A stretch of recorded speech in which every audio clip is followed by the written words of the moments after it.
My name's Christina Johnson, 28, a marketing whiz with big dreams and an even bigger coffee addiction. Just a few months ago, I was stuck at some no-name company going nowhere fast. Then, out of the blue, I landed my dream job at Evergreen Enterprises, a prestigious publishing house run by the Evergreen family. And trust me, this family is a big deal. Robert Evergreen is the top dog. His wife Linda manages the social side of things, and their son Michael. Well, he's married to my sister Emma. Connections, right? First day on the job, and I'm a nervous wreck, sweating bullets as I step through the glass doors. And who do I run into immediately? Robert Evergreen himself. Great. Welcome aboard, Christina. Emma's told us wonderful things about you. Robert greets me, his smile warm but imposing. All I can think is, don't screw this up, Burl. To my surprise, the first few days fly by without a hitch. I even hit it off with Alex Chen, my new work buddy. One afternoon by the water cooler, she leans in with a smirk. Girl, you're on fire. The Evergreens can't stop singing your praises. I'm grinning, feeling on top of the world when suddenly, a man strides by. Gorgeous, confident, total dreamboat. My eyes follow him, and Alex notices. That's James Foster. Works for a rival company. Off limits, but oh so drool-worthy. Before I can respond, Vanessa Evergreen, Michael's sister and head of HR, storms past, practically leaving scorch marks in her wake. What's her deal? I ask, raising an eyebrow. Alex just rolls her eyes. Vanessa's not thrilled about the new golden girl in town, she says, but I shrug it off. I'm here to work, not make enemies. Months pass, and I'm killing it. In a meeting with Robert, I pitch a new marketing campaign, heart-pounding. Christina, this is exceptional work. Robert beams. I think you're ready for something bigger. My heart does backflips. I'm all ears, sir. We've got a major project coming up. Could mean big things for the company and for you. I leave his office practically floating, but as I turn the corner, I run into Vanessa. She looks like she's been sucking on a lemon. Congratulations, she says, her voice sugary sweet but her eyes sharp. Looks like having family in high places is paying off for you. I'm about to snap back when Alex swoops in, linking her arm with mine. Come on, superstar. Let's get lunch. I want to hear all about this big project. The project is intense, like a non-stop roller coaster. I'm living on coffee, barely catching daylight, but no pain, no gain, right? During our weekly check-in, Robert smiles at me. Christina, these numbers are impressive. Keep this up and we'll need to talk about your future here. I'm on cloud 9. That is, until I check my phone. 3 missed calls from James. Guilt churns in my gut as I dial him back. Hey, stranger. Remember me? His tone is light, but there's tension underneath. James, I'm so sorry. This project. Yeah, I know. It's important, he interrupts. Just don't forget about the rest of your life, okay? I promise to make it up to him, but as I hang up, something feels off, like something important is slipping away. The next day, I overhear whispers by the copier. I heard she's only here because of her sister's connections, Lisa says in a hushed tone. No way. I thought she was actually good at her job, Tom replies. The words hit me like a punch to the gut. Where is this coming from? Later that afternoon, as I head toward the break room, I hear raised voices coming from Michael's office. I know I shouldn't eavesdrop. I knew I shouldn't, but when I heard my name, I couldn't help it. I leaned closer to the door, my heart racing. You can't keep protecting her, Michael. Vanessa's voice was sharp, dripping with venom. Christina's using her family ties to climb the ladder, and everyone knows it. That's ridiculous, Michael shot back, sounding both defensive and exhausted. Christina's one of our best employees. She's earned everything she's gotten here. Oh please, wake up, brother. She's manipulating all of you, and you're too blind to see it. Enough? Michael's voice cut through the air, filled with finality. I won't hear any more of this. Christina stays. End of discussion. I didn't wait to hear more. I practically ran to Alex's desk, pulling her into an empty conference room. My chest felt tight, my mind spinning. Whoa, Chris, you look like you've seen a ghost, Alex said, concern etched in her face. I spilled everything, the rumors, the argument I'd overheard, all of it. As I spoke, her expression darkened. I had a feeling Vanessa was behind this, Alex muttered. Listen, Chris, you need to watch your back. Vanessa's got connections all over the company. Be careful what you say and who you trust. But what am I supposed to do? I whispered, panic creeping in. Just let her spread lies about me. For now, yeah. Keep your head down, do your work. We'll figure this out. I promise. I nodded, trying to calm the storm in my chest, but my thoughts were spiraling. That afternoon, I was knee-deep in spreadsheets when Robert's assistant appeared at my desk, her face unreadable. Mr. Evergreen wants to see you. HR is there too. My stomach dropped. This couldn't be good. I walked into Robert's office, the atmosphere heavy. Robert looked grim, flanked by two stone-faced HR reps. And there, sitting smugly in a corner, was Vanessa, a flicker of satisfaction in her eyes. "Christina, please sit down," Robert said, his voice heavy with regret. "What's going on?" I asked, my voice barely above a whisper. "We've discovered some disturbing information," Robert began, his words like a sledgehammer to my chest. "According to our records, you have an undisclosed criminal record for fraud." The room spun. "What?" My voice cracked. "That's impossible. I've never." "We have the documents right here," one of the HR reps said coldly, sliding a file toward me. My hands trembled as I flipped through the papers. They were wrong.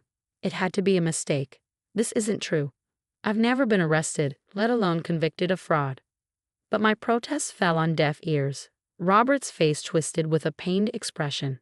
"I'm sorry, Christina. You're suspended pending a full investigation." The words hit me like a freight train. Numb, I stumbled out of his office, my world crashing around me. At home, I called Emma, my last hope for support. My voice broke as I explained. "Em, you have to help me. They think I'm a criminal." There was a long, painful pause. "Chris, is it true?" My heart shattered. "How can you even ask me that? You're my sister." "I know, but Michael's family is saying." "You believe them over me? Your own flesh and blood." The argument escalated, our words sharp, irreparable. By the time I hung up, I felt more alone than I'd ever been in my life. A few days later, forcing myself to run errands, I literally ran into someone outside the grocery store.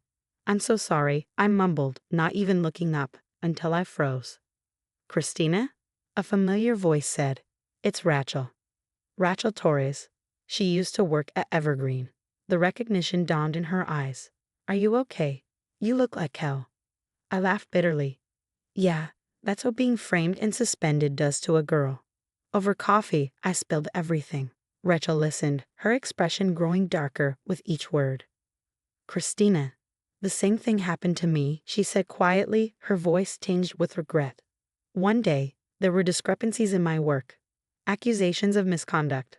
I was gone before I knew what hit me." "Why?" I asked, my throat tight. Rachel's eyes narrowed. "I think it was Vanessa. I was up for a promotion she wanted. Next thing I knew, I was out." A spark of hope ignited in my chest. "Rachel, would you be willing to go on record about this?" She hesitated for a long moment, then nodded. It's time someone stood up to her. I called Alex immediately, my pulse racing as we met at a dimly lit bar, far from Evergreen's reach. "We need to dig deeper.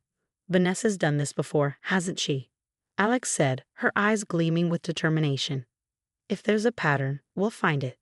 We spent the next week digging through records, calling former employees, and piecing together a disturbing picture. Vanessa had been manipulating files, fabricating complaints, and orchestrating dismissals, all to eliminate anyone who stood in her way. The more we uncovered, the more my resolve hardened. "It's time to fight fire with fire," I muttered, typing furiously on my laptop. Together, Alex and I compiled everything we had: emails, testimonies, discrepancies, and I hit send on an anonymous email to the board, detailing every HR irregularity we'd uncovered. There was no turning back now. The day of the board meeting arrived, and I paced outside the room, my heart hammering in my chest. Alex gave me a reassuring thumbs up as she slipped inside. Her position hadn't been compromised, so she was our inside informant. Moments later, the door burst open. "Miss Johnson, the board requests your presence," a stern-faced assistant announced. I walked in, my chin held high, facing a room full of wide-eyed, shocked faces. Vanessa, sitting at the end of the table, looked like she'd seen a ghost. "What is she doing here?" she hissed. but Robert silenced her with a raised hand. "Christina," he began, his voice thick with regret. "We owe you an apology. Our internal audit has uncovered discrepancies. We'd like to hear your side." I took a deep breath, steadying myself. "I'm here to clear my name and to expose the real fraud in this company." For the next hour, I laid out every piece of evidence we had uncovered: the manipulated records, the fabricated complaints, the targeted dismissals. Every trail led back to Vanessa. She sputtered denials. But with each document I presented, the cracks in her facade deepened. The final blow came when the door opened and Rachel, along with 3 other former employees, walked in. Their testimonies were damning. "This is ridiculous," Vanessa shrieked, her voice desperate. "You can't believe these disgruntled ex-employees over me." "Actually," Alex chimed in, stepping forward with a cool confidence, "we can. Especially with these." She produced a flash drive, holding it up for everyone to see. "Copies of the files you tried to delete, Vanessa." Oops. Chaos erupted in the room. By the time the dust settled, Vanessa was being escorted out, her career in shambles. I watched, feeling a mix of vindication and relief, as Robert approached me. He looked older, weary. "Christina," he said, his voice heavy with guilt. "We've made a terrible mistake. We'd like to offer you reinstatement, along with a substantial promotion and compensation for what you've been through." For a moment, I was tempted. But then I remembered the doubt, the betrayal, how easily they believed a lie over me. I shook my head. "I appreciate the offer, Mr. Evergreen," I said softly, but firmly. "But I think it's time for me to move on." Leaving Evergreen Enterprises behind felt like shedding old skin. I quickly landed a job at a cutting-edge startup, convincing them to hire Alex too. We built something new together, a fresh start. Rebuilding my relationship with Emma, though, was harder. We met at a small cafe, both of us nervous. "Chris, I'm so sorry," she said, her eyes brimming with tears. "I should have believed you. You're my sister." I took a deep breath, reaching across the table to take her hand. "We'll figure it out, Em," I replied, giving her hand a squeeze. She squeezed back.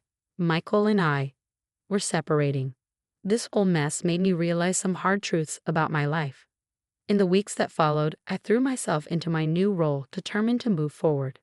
Then one morning, while scanning the news, a headline caught my eye. "Evergreen Enterprises faces class action lawsuit from former employees." I couldn't help but smile. Karma, indeed. Life wasn't perfect, but it was mine, and that was the sweetest victory of all. As for your question, if I were in Christina's shoes, I think I'd walk away too. Trust, once shattered, is hard to rebuild, especially when it's been undermined by betrayal at such a high level. It's not just about the job or the promotion. It's about knowing the people you work for have your back. To trust a company again after such a betrayal, it would take full accountability, deep systemic change, and genuine effort to rebuild that trust. What about you? What would it take for you to trust a company again after something like this? Would you have accepted Evergreen's offer?